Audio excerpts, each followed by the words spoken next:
Bonjour et bienvenue. Poursuivons notre série sur le rapport d'activité STR-MTG 2023, avec la séquence 4 sur 4. Nous vous rappelons que ce rapport est consultable et téléchargeable directement depuis le site du STR-MTG.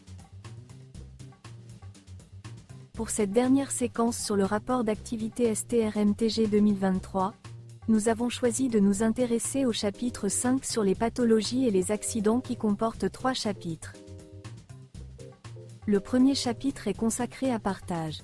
Partage signifie parc et accidentologie des réseaux de transport guidés. Les exploitants sont tenus de transmettre annuellement au STR-MTG les événements survenus sur leur réseau, soit environ 9000 événements par an. Cela s'inscrit dans le contexte réglementaire du décret numéro 2010/1580 du 17 décembre 2010 relatif aux services techniques des remontées mécaniques et des transports guidés. Le second chapitre traite de la gestion de crise et du dispositif en place au STR-MTG. Pour participer à la remontée d'alerte, le STR-MTG a adapté puis précisé au fil des ans l'organisation de son siège et ses unités territoriales ainsi que les modalités de partenariat avec les interlocuteurs professionnels concernés, exploitants de réseaux de transport, DDT. Formalisation des types d'événements à traiter, selon les systèmes de transport.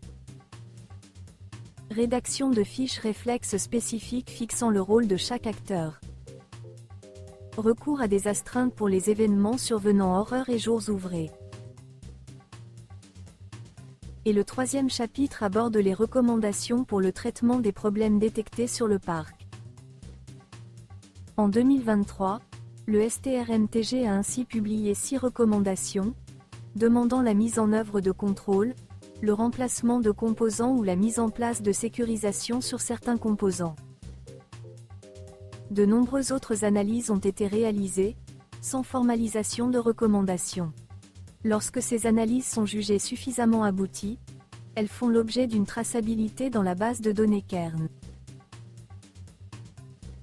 Si cette vidéo vous a plu, nous vous remercions de cliquer sur « J'aime ». Également, n'hésitez pas à vous abonner à cette chaîne pour rester constamment informé. À bientôt dans une prochaine vidéo.